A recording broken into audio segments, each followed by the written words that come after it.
Welcome to news alerts. గత 5 ఏళ్లలో వైఎస్ఆర్సీపీ ప్రభుత్వం 9.74 లక్షల కోట్లు అప్పు చేసిందని సీఎం చంద్రబాబు తెలిపారు. జగన్ అసెంబ్లీకి రాకుండా శ్వేతపత్రాలపై అబద్దాలు చెబుతున్నారని ధ్వజమెత్తారు. తప్పు చేసిన వారెవరిని వదిలిపెట్టేది లేదని చంద్రబాబు స్పష్టం చేశారు. మదనపల్లి సబ్ కలెక్టర్ కార్యాలయంలో ఫైళ్లు తగలబెట్టి అగ్ని ప్రమాదమని అంటున్నారన్నారు. తప్పు చేసిన వారిని శిక్షించే ప్రభుత్వం తమదని తెలిపారు. 5 ఏళ్లలో ఆడబిడ్డల మీద జరిగిన దాడులపై చర్యలు తీసుకున్నారా అని ప్రశ్నించారు. ఢిల్లీలో నరేంద్ర మోడీ గారు కూడా వికసిత్ భారత్ 2047 పెట్టుకున్నారు. మనం కూడా 2047కి ఒక విజన్ కూడా తయారు చేసుకుందాం. నేను అందుకే మిమ్మల్ని అందరినీ విజ్ఞప్తి చేస్తున్నా, రొటీన్గా మామూలు అడ్మినిస్ట్రేషన్లో కాకుండా క్రియేటివ్గా ఏం చేయగలుగుతాం, సంపద సృష్టించే మార్గాలు ఏమేమి ఉన్నాయి. ఇప్పుడు మీరు అక్కడ చూశారు, దగ్గర రోడ్ల మీద 14-19లో పెట్టిన దాంట్లో 20% కూడా పెట్టలేదు. దానివల్ల పర్యవసానం ఏంటి? రోడ్లన్నీ గుంతలు పడిపోయినాయి. ఏ ఊరికి పోయే పరిస్థితి లేదు. ఒక పక్క నేషనల్ హైవేస్ ఈరోజు పర్ఫెక్ట్గా ఉన్నాయి. నేషనల్ హైవే దిగితే ఆంధ్రప్రదేశ్ రోడ్లు ఇంకెక్కడికి పోతా తెలియని పరిస్థితి ఉంది. దీనికి ఒక వినూత్నంగా ఏమైనా ఆలోచించగలుగుతామా? మన దగ్గరుండే డబ్బుల్ని ఏ విధంగా సద్వినియోగం చేయడం కోసం ఇప్పుడు గవర్నమెంట్ ఆఫ్ ఇండియాలో కూడా నీతి ఆయోగ్ కానీ గవర్నమెంట్ ఆఫ్ ఇండియా కానీ కొన్ని ప్రోగ్రాంలు తీసుకొచ్చారు. అవన్నీ కూడా public private partnership, viability gap funding. అంటే ఒక ప్రాజెక్ట్కి ఇంత డబ్బులు అవుతుంది అనుకుంటే ఆ డబ్బుల్లో ఎంత ఆదాయం వస్తుందో ఒక ప్రైవేట్ వ్యక్తి కానీ కోట్ చేసి, ఇప్పుడు నేషనల్ హైవే పాలసీ కూడా అదే. దాని మీద వైబిలిటీ గ్యాప్ ఫండింగ్ తక్కువ వస్తే అది డబ్బుల రూపంలో వాళ్ళకి కాంపన్సేట్ చేయడానికి గవర్నమెంట్ ఆఫ్ ఇండియా ముందుకు వచ్చారు. మనం కూడా అలాంటి పాలసీస్ ఏమైనా కొన్ని క్రియేట్ చేయగలుగుతామా? ఇప్పుడు వెస్ట్ గోదావరి ఉంది ఉదాహరణకు, రోడ్లన్నీ అధ్వానంగా ఉన్నాయి. అందులో black soil cottons every year రోడ్లు అయితే ఆ నీళ్లకు తరిగిపోతూ ఉంటాయి. అలాంటప్పుడు సిమెంట్ రోడ్లు వేసి అవసరమైతే నామినల్గా మామూలు వాళ్ళకి ఎవరికి మనం రోడ్ల మీద పెట్టాం, టోల్ పెడితే ఎవరికి పెడతాం? కార్లు, బస్సులు, లారీలు వచ్చిన వాళ్ళు వస్తారు, వాళ్ళకు మాత్రం పెట్టి మిగిలిన ట్రాక్టర్లు, ఎడ్ల బండ్లు, అంటే ఆటోలు, స్కూటర్లు ఇవన్నీ ఫ్రీగా పెట్టి తద్వారా వైబిలిటీ గ్యాప్ ఫండింగ్ మనమే ఇచ్చి మొత్తం రోడ్లు వేసే కార్యక్రమానికి శ్రీకారం చుట్టగలుగుతామా? ఒక ఆలోచన మీరు ఒకసారి ఆలోచించండి. ప్రతి గ్రామం నుంచి మండల హెడ్ క్వార్టర్కి, మండల హెడ్ క్వార్టర్ నుంచి సిటీ నియరెస్ట్ టౌన్లు, అక్కడి నుంచి నియోజకవర్గ హెడ్ క్వార్టర్, అక్కడి నుంచి ఎయిర్పోర్ట్, అక్కడి నుంచి రైల్వే స్టేషన్, అక్కడి నుంచి పోర్ట్, అన్నిటికీ కనెక్ట్ చేస్తూ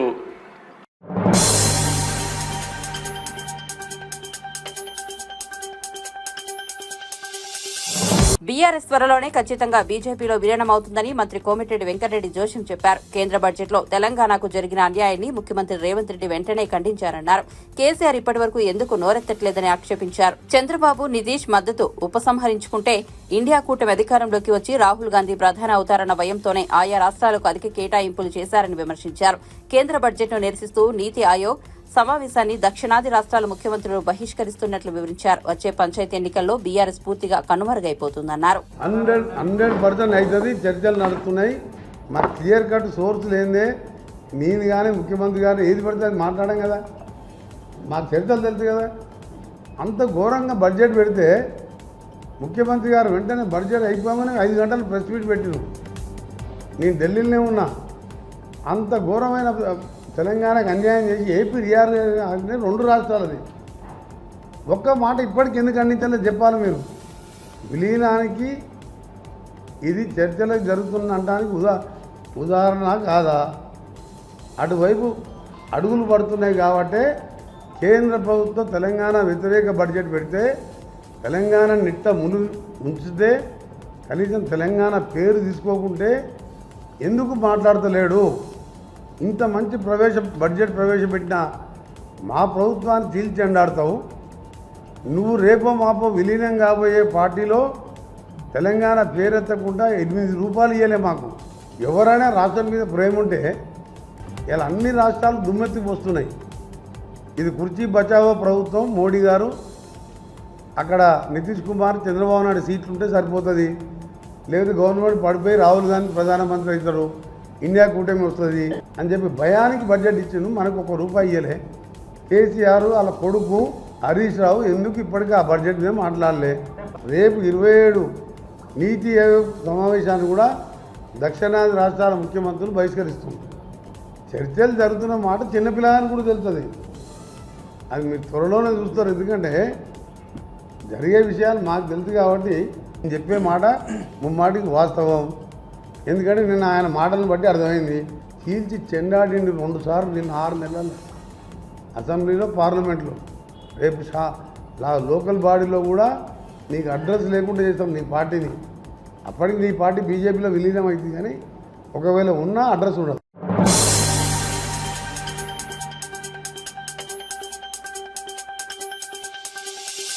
మడ అడవుల రక్షణకు ప్రత్యేక విభాగం ఏర్పాటు చేస్తామని పర్యావరణ అటవీ శాఖ మంత్రి పవన్ కళ్యాణ్ ప్రకటించారు. గత ప్రభుత్వం ఇళ్ల నిర్మాణాల కోసం 110 ఎకరాల మడ అడవుల్ని తొలగించిందని ఈ అంశంతో సీఎంతో చర్చించి నిర్ణయం తీసుకుంటామన్నారు. పంటలను ధ్వంసం చేస్తున్న ఏనుగుల గుంపును తిరిగి అడవుల్లోకి పంపించేందుకు అవసరమైన కుంకి ఏనుగులను కర్ణాటక నుంచి తీసుకొచ్చేందుకు చర్యలు తీసుకుంటామని పవన్ చెప్పారు. గ్రేటెస్ట్ డేంజర్ దీనికి ఏంటంటే, 1 వ్యవసాయం, 2 ఆక్వాకల్చర్ మరియు అర్బన్ డెవలప్మెంట్. మనం ఇంకో చోట డెవలప్మెంట్ చేసుకోవచ్చు, ఇంకో చోట ఆక్వాకల్చర్ చేసుకోవచ్చు, కానీ ఇది మన అనంతరామ్ గారు చెప్పినట్టు గాడ్ గివెన్, ఇది ప్రకృతి తాలూకు వరం. ఇది తిరిగి ఒకసారి విధ్వంసం చేస్తే ఇది తిరిగి తెచ్చుకోవడానికి ఎన్ని దశాబ్దాలు, 1 శతాబ్దం పడుతుందో తెలియదు. And this first line of defence. ఏదైనా మనకి సునామీలు వచ్చిన, తుఫాన్లు వచ్చిన ఇది ఆపేది ఇది. అలాగే ఇంకొకటి మేజర్ థ్రెట్ ఏంటంటే పొల్యూషన్. పారిశ్రామిక వ్యర్థాలు, ప్లాస్టిక్ వ్యర్థాలు, మరి ఇతర కాలుష్య కారకాలు మడ పర్యావరణ వ్యవస్థలకి ఇవి హాని కలిగిస్తున్నాయి. అలాగే క్లైమేట్ చేంజ్, సముద్ర మట్టాలు పెరిగిపోవడం, విపరీతమైన వాతావరణ సంఘటనలు, తరచుదనం మరియు ఉష్ణోగ్రత మార్పులు మడ అడవుల ఆరోగ్యానికి ముప్పు కలిగిస్తున్నాయి. అలాగే ఇందాక మన అజయ్ కుమార్ నాయక్ గారు చెప్పినట్టుగా ఈ ఓవర్ ఎక్స్ప్లాయిటేషన్, కలప కోసం, చేపల కోసం వీటిని సేకరించడం, దానివల్ల పోవడం. ఇది చట్టపరమైన రక్షణ, AP forest act and wild life protection act, ఈ ప్లాంటేషన్ ప్రాజెక్ట్స్ కింద, అంటే మిస్టీ ప్రోగ్రామ్ కింద, మిస్టీ ఇనిషియేటివ్స్ కింద, ఇది నిజంగా చాలా అప్రిషియేట్ చేయదగ్గ విషయం. ఇది ఈ అవగాహన అందరికీ కల్పించాల్సిన అవసరం ఉంది. అలాగే కాలుష్య నియంత్రణ సంబంధించి ప్లాస్టిక్ అనేది it is banned in sanctuaries area. I'd like to convey my wholehearted thanks to MS Swaminathan Research Foundation for restoring mangrove forest in especially in Machilipatnam. I would like to convey my wholehearted thanks for that. Mangrove forest కోసం ఎక్స్క్లూజివ్గా ఒక mangrove cell create చేస్తే బాగుంటుంది అనిపించింది. అలాగే ఇది mangroves కాపాడటానికి, అభివృద్ధి చేయడానికి ఉపయోగపడుతుందని. అలాగే గవర్నమెంట్ ఫండ్స్ లేదా CSR ఫండ్స్ ద్వారా చాలా యాక్టివిటీస్ చేయొచ్చు. మన సైడ్ నుంచి కూడా, if you want me to reach out to any organization, business గ్రూప్స్కి వెళ్ళి CSR ఫండ్స్ కావాలి అని అంటే, personally also I'll take an initiative and interest to get CSR funds to for mangrove restoration. అలా ఇందాక చిరంజీవి చౌదరి గారు చెప్పినట్టుగా మడ అడవుల రక్షణ క్రమంలో స్థానికంగా దాని మీద ఉన్న ప్రజలు ఇబ్బంది పడకూడదు, వాళ్ళకు కూడా జీవనోపాధి కల్పించాలి అనేది చాలా వ్యాలిడ్ పాయింట్స్ అని మీరు చెప్పింది. అలాగే సుందర్బాన్స్ దానికి చాలా వైల్డ్ లైఫ్ ప్రోడక్ట్స్ నాకు చాలామంది చెప్పారు. మడ అడవుల్లో ఉండే ప్రత్యేకమైన హనీ చాలా విలువైన, చాలా బాగుంటుంది అనేది. అది నాకు మొన్నకి చెప్పే వరకు నాకు తెలియదు, మడ అడవుల నుంచి ఇంత ప్రోడక్ట్స్ ఉంటాయి అనేది నాకు తెలియదు. ఇన్ని రకాల ప్రోడక్ట్స్ ఉంటాయి, తేనె దొరుకుతుంది నాకే తెలియదు. ఇట్లాంటి అన్నిటికీ ఉదాహరణకి మొన్న వెస్ట్ బెంగాల్ నుంచి, కల్కటా నుంచి ఎవరు ఒక ఫోరం వచ్చి నన్ను ఇన్వైట్ చేయమన్నారు. మీరు వచ్చి మీరు స్టాల్స్ పెట్టండి ఇక్కడ, మీరు ఆంధ్రప్రదేశ్కి సంబంధించి అంటే. నాకు అప్పుడు అనిపించింది అట్లీస్ట్ వీ కుడ్ అలాంటి స్టాల్స్లో మన ఈ మడ అడవుల్లో దొరికి తేనెని, వీటిని, మన ప్రోడక్ట్స్ని ప్రమోట్ చేయొచ్చు అని అనిపించింది. So we can explore that kind of.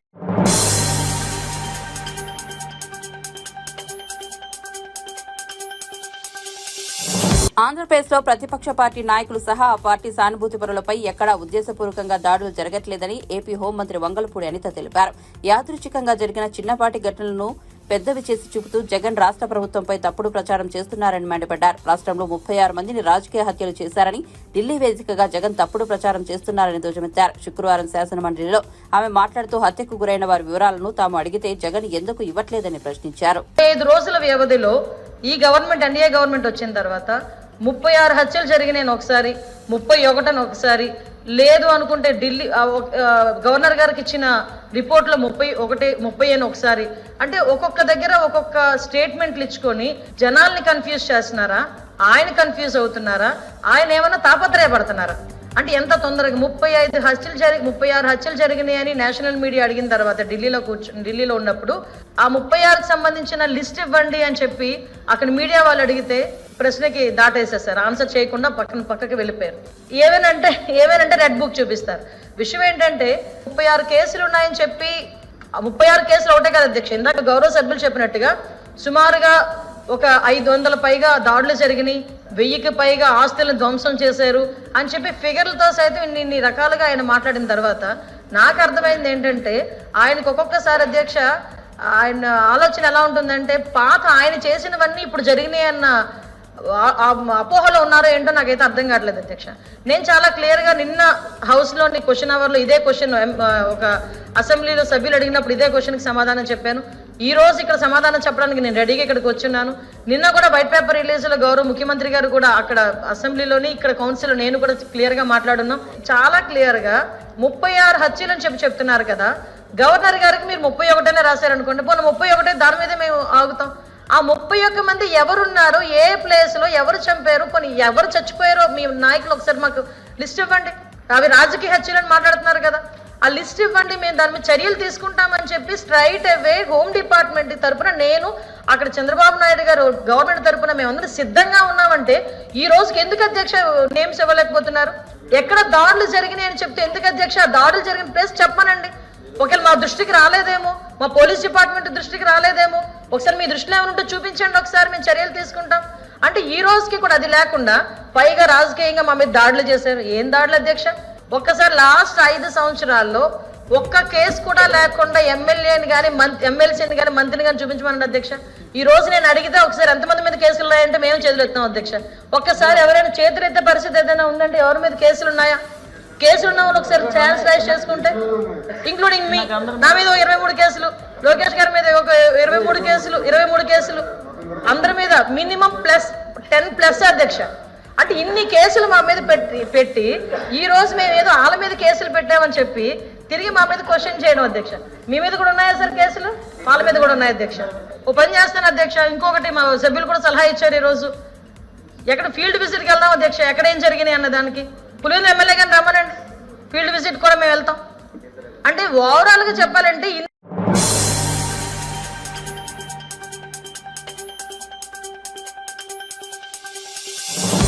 NDSA సూచనల మేరకు 3 బ్యారేజీల నుంచి నీళ్లను వదిలేయాలని నిర్ణయించినట్లు రాష్ట్ర నీటిపారుదల శాఖ మంత్రి ఉత్తమ్ కుమార్ రెడ్డి వెల్లడించారు. ఎల్లంపల్లి నుంచి కాళేశ్వరం ప్రాజెక్టును ఆపరేట్ చేయాలని ప్రభుత్వం నిర్ణయించినట్లు తెలిపారు. బ్యారేజీలో నీళ్లు వదలాలని ఎన్డీఎస్ఏ చెప్పింది కాబట్టి గేట్లు ఎత్తిపెట్టామని చెప్పారు. ఎల్లంపల్లి ప్రాజెక్టు నుంచి 2 రోజుల్లో పంపింగ్ ప్రారంభిస్తామని, ఎల్లంపల్లి నుంచి పంపింగ్ మొదలుపెట్టి మిడ్ మానేరుకు నీటిని తరలిస్తామని తెలిపారు. కాళేశ్వరం ప్రాజెక్టుకు సంబంధించి జలసౌధలో శుక్రవారం మంత్రి ఉత్తమ్ కుమార్ రెడ్డి ప్రజెంటేషన్ ఇచ్చారు. ఈ సందర్భంగా మంత్రి ఉత్తమ్ కుమార్ రెడ్డి మీడియాతో మాట్లాడుతూ మేడిగడ్డ వద్ద నీరు నిల్వ చేస్తే పరివాహన ప్రాంతాలు మురుగుతాయని తెలిపారు. రద్దు చేసి మేడిగడ్డ దగ్గర కట్టడము అది పెద్ద బ్లండరు. ఆనాడు వాళ్ళు సిడబ్ల్యూసి తుమ్మడేటి దగ్గర నీళ్లు లేవు అని చెప్పినట్టుగా చెప్పిండ్రు. ఇది వాస్తవం కాదు. చాలా సంవత్సరాల నుంచి తుమ్మడేటి దగ్గర 165 టీఎంసీ at 75% డిపెండబిలిటీ ఉన్నాయని చెప్పిండ్రు. వాళ్ళకి మరి అంబేద్కర్ పేరు ఇష్టం లేదు, లేకపోతే కాంగ్రెస్ కట్టిన ప్రాజెక్టు పూర్తి చేయాలని ఇష్టం లేదు, లేకపోతే ఎక్కువ పైసలు వస్తే ఎక్కువ కమిషన్ వస్తాయని చేసింది. కానీ ముందు project redesigning itself was wrong. ఒక criminal waste of Telangana public money మన జీవితాలందరూ తాకట్టు పెట్టి, మన జీవితాలు, మన పిల్లల జీవితాలు, వాళ్ళ పిల్లల జీవితాలు తాకట్టు పెట్టి లక్షల కోట్లు అప్పు తీసుకొచ్చి కేవలం కమిషన్లు కక్కుర్తి కోసమే చేసిన విషయాన్ని మనం చేస్తున్నా. ఆ తర్వాత మేడిగడ్డలో మొదలుపెట్టిండ్రు. మేడిగడ్డ ఈ బ్యారేజ్ను మీరే అన్నారు, మేడిగడ్డ బ్యారేజ్ గుండకాయ అన్నారు, అదే కూలిపోయింది. దానికి సమాధానం చెప్పండి. ఇప్పుడు ఆడికి పోయి ఆ నీళ్లు చూపెట్టి ఇది ఆడికి పంపు చేయంటే నేను అనుకుంటున్నా బ్రదర్, నేషనల్ డ్యామ్ సేఫ్టీ అథారిటీలో మీరు ఈ దేశంలో ఎవరిని అడిగి చెప్తారు? The biggest experts and technical experts in the country are in NDSA. కొద్దిగా కేటీఆర్ కంటే ఎక్కువ నాలెడ్జ్ ఉందని అనుకుంటున్నా. వాళ్ళ సలహా మేరకు మేము పోతున్నాం.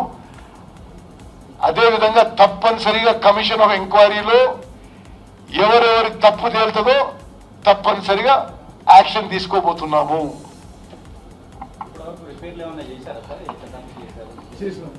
రిపేర్లు వాళ్ళు అంటే అది కూడా ఒక వేరే ప్రెజెంటేషన్ ఇస్తాం మీకు కావాలంటే. ఎన్డీఎస్ఏ ఏమి చెప్పింది, ఏమేమి జరిగినాయి. మొన్న నేను స్వయంగా సెక్రటరీ గారు ఈఎన్సీలు అందరితో ఢిల్లీలో నేషనల్ డ్యామ్ సేఫ్టీ అథారిటీతో మేము ఇదే రివ్యూ చేసినాం. ఇప్పుడు ఇది చెప్పిన మీరు ఇది చేసినాము. ఇప్పుడు ముందుకు పోవడానికి ఎట్లంటే వాళ్ళు మాత్రం బ్యారేజెస్ గేట్స్ తెరిచిపెట్టాలి, నీళ్లు కిందికి వదిలేసేయాలని స్పష్టమైన రిటర్న్ రికమెండేషన్ ఇచ్చారు. మీద ఇంకా అనుమానాలు ఉన్నాయి అంటున్నారు సార్ కేటీఆర్. ఏంటి ఎవరి మీద? మేడిగడ్డ కుంగడం మీద ఇంకా అనుమానాలు ఉన్నాయి. కాంగ్రెస్ నాయకులు ఏం చేయడమైనా సిద్ధహస్తులే, ఏదైనా చేయగలుగుతారు అని చెప్పేసి కామెంట్ చేశారు. ఇప్పుడు మేము చూసి వెళ్ళాము కాబట్టి భవిష్యత్తులో ఏది జరిగినా దానికి మీదే బాధ్యత అని కూడా ఇప్పుడే కామెంట్ చేశారు కేటీఆర్ గారు. ఏం జవాబు చెప్పాలి అంటే 1000 కోట్ల దొబ్బి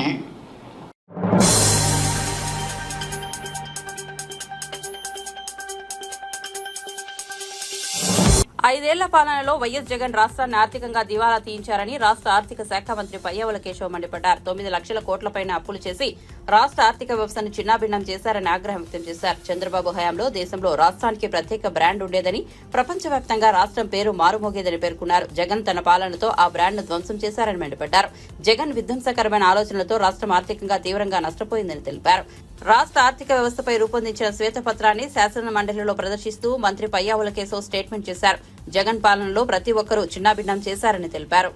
నేను తప్పు చెప్తే ఇదేంటి ఎట్లా వచ్చింది అని అడగాల్సింది, సమాధానం చెప్పేవాడిని కదా మీకు. నేను శాసనసభకు మీరు రారు, శాసన మండలికి మీ శాసన మండలి సభ్యులు రారు. బయట ఎక్కడో ప్రెస్ మీట్, సింగిల్ కెమెరాతో ప్రెస్ మీట్ పెడతావు.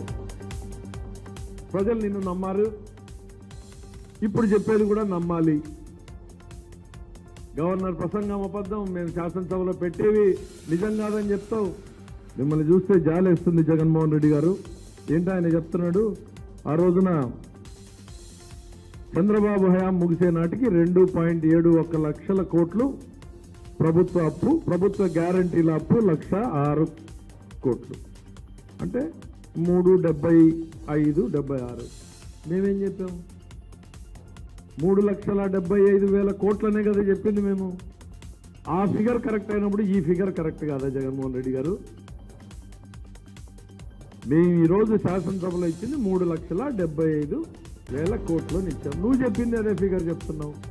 అది నిజమంట, కానీ ఆయన ప్రభుత్వ హయాంలో చేసిన అప్పు మాత్రం నిజం కాదంట. రావాల్సింది శాసన మండలికైనా ఒక్కొక్కరు అడిగితే మేము 30 మంది అడిగితే 30 మందికి సమాధానం చెప్పేవాళ్ళం కదా. ముసుగేసుకుని ఎక్కడో దాక్కుని ఏదో ప్రెస్ మీట్లు పెట్టి ప్రజలు మీ మాటలు నమ్ముతారు అంటే నమ్మడానికి పడుతుంది. ఇంకో 10 ఏళ్ళు పడుతుంది. ఇంకా 10 ఏళ్ల పాటు కనీసం ప్రతిపక్ష హోదా రావడానికి మీకు 10 ఏళ్ళు పడుతుంది. ప్రతిపక్ష హోదా రావడానికి పొరపాటున మీరు అధికారంలోకి వచ్చే అవకాశం లేదు. ఇప్పుడు రాహుల్ గాంధీ ఎట్లా అయితే 10 ఏళ్ళు పట్టిందో ప్రతిపక్ష హోదా రావడానికి, మీకు ఈ రాష్ట్రంలో ప్రతిపక్ష హోదా రావడానికి ఖచ్చితంగా 10 ఏళ్ళు పడుతుంది. కానీ మనం కోరుకుని రాజకీయాల్లోకి వచ్చాం, ప్రజల కోసం వచ్చాం, ప్రజల కోసం పనిచేయాలి. ఎవరు అభిమానించినా ఎవరు అవమానించినా రాజకీయ నాయకుడు అనేవాడు ప్రజల కోసం పని చేస్తూనే ఉండాలి. అట్లయితేనే రావాలి. వ్యాపారాలు చేసుకునేవాడు రాజకీయాల్లోకి రావక్కర్లేదు. మేము చాలా క్లీన్గా ఎక్స్ప్లెయిన్ చేశాం.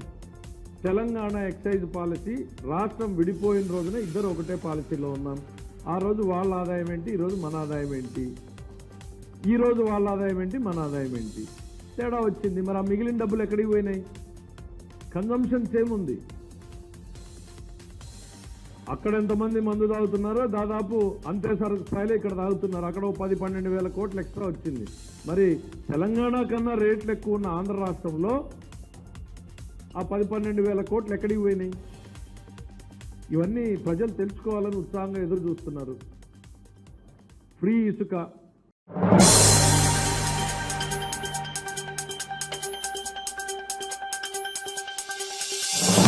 రంగారెడ్డి మహేశ్వరంలో తాళం వేసిన ఓ ఇంట్లోకి దొంగతనానికి వచ్చి దొంగకు ఏమీ దొరకలేదు.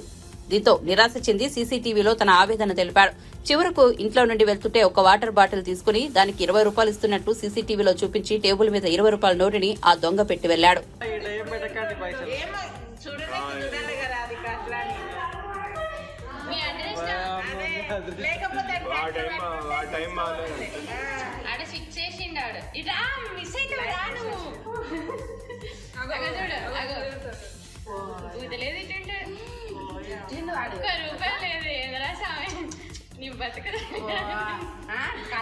నీకోసం వస్తా వాడి పైసలు వచ్చినా ఉద్యోగం పెట్టుకొని ఈడికొచ్చి కూడా 1 రూపాయి లేదంటే ఇంకేం దొరుకుతుంది నీకు? వాటిలో తీసుకుంటాడు, ఫ్రిడ్జ్ తెచ్చుకుంటాడు. ఫ్రిడ్జ్ కూడా ఎత్తికినా ఫ్రిడ్జ్ తీసించాడు. అంత రాడొక్క చెప్పేస్తే మనం దొంగనే రాదు కాబట్టి అవన్నీ అంత ప్లాన్ మీద చెయ్యరు ఎవరు.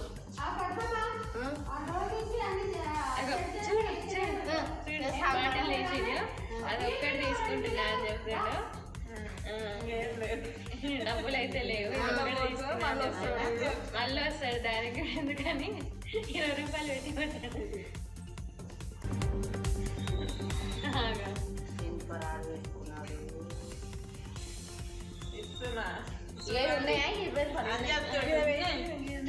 అవును, వీటి మీద వీటి ఫింగర్ ప్రింట్స్ ఉంటాయి కదా. ఫింగర్ ప్రింట్ల వరకు ముందు వాడింటాడు కదా. అరే అంతకుముందు 20 రూపాయలకి పెట్టుకొని ఉంటాడు కదా. వాడు గ్లౌజులు ఫస్ట్ 20 రూపాయలు పెట్టుకునేది అయితే వాడే కదా. పోలీసులు అంత బాగా చేసి ఇంటికి వస్తారు కానీ మర్డర్ కేసు పెట్టేసిన చూసుకో. బాటిల్ పైసలు పెట్టేసిన టవల్ రోడ్ మీద వేసినట్టున్నా సువర్ణగా తెచ్చేసింది. అడగాల వచ్చిన ఇంకా అట్లా పోతున్నా.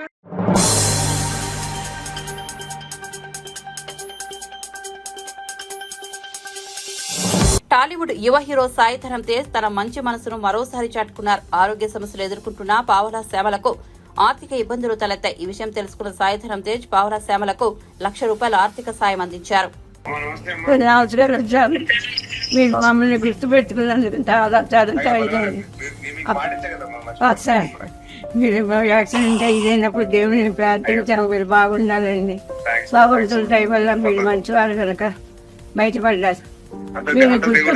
మీరు గుర్తుపెట్టుకున్నందుకు మేము చాలా కష్టాలు పడ్డాము. హార్ట్లో చెప్తారండి వీళ్ళు. అమ్మాయి కాలు దిగింది. అమ్మాయికి చాలా దుఃఖంలో మేము చచ్చిపోదామని నిర్ణయం చేసుకున్నాక మీరు ఫ్రీ పంపించారు. లేదండి, మాకు బతికే అవకాశం ప్రారంభించి పెట్టారు అనుకుంటున్నాను. హార్ట్లో చిరంజీవి గారు 3 లక్షల వరకు ఇచ్చారండి మాకు.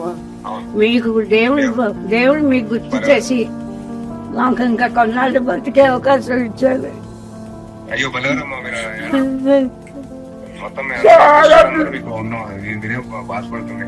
చాలా దుఃఖంలో ఉన్నామండి.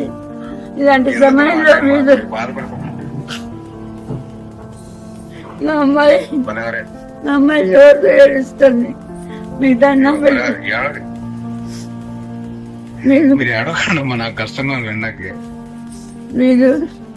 మీరు సమయానికి నాకు నా బిడ్డకి ప్రాణం విడిచి పెట్టారు.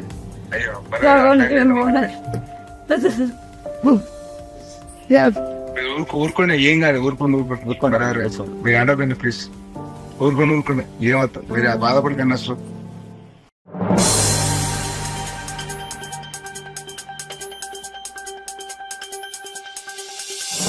రాజేంద్రనగర్ సర్కిల్ పరిధి మైల్దేవరపల్లిలో మహావీర్ ఇంజనీరింగ్ కాలేజీలో విద్యార్థిని ర్యాగింగ్ చేసిన 5గురిని అరెస్ట్ చేసి రిమాండ్కు తరలించినట్లు ఏసీపీ శ్రీనివాస్ వెల్లడించారు. ఈ నెల 23న జూనియర్ విద్యార్థిని 5 సీనియర్లు బాత్రూంలో వేధించి దాడి చేసినట్లు కళాశాల ప్రిన్సిపల్ పోలీసులకు ఫిర్యాదు చేశారని చెప్పారు. ఈ మేరకు 5 సీనియర్ విద్యార్థులను అరెస్టు చేసినట్లు పేర్కొన్నారు. అవి చెప్పాల్సిన అవసరం లేదు. అందుకే పెట్టలేదు నిజంగా అని చెప్పేసి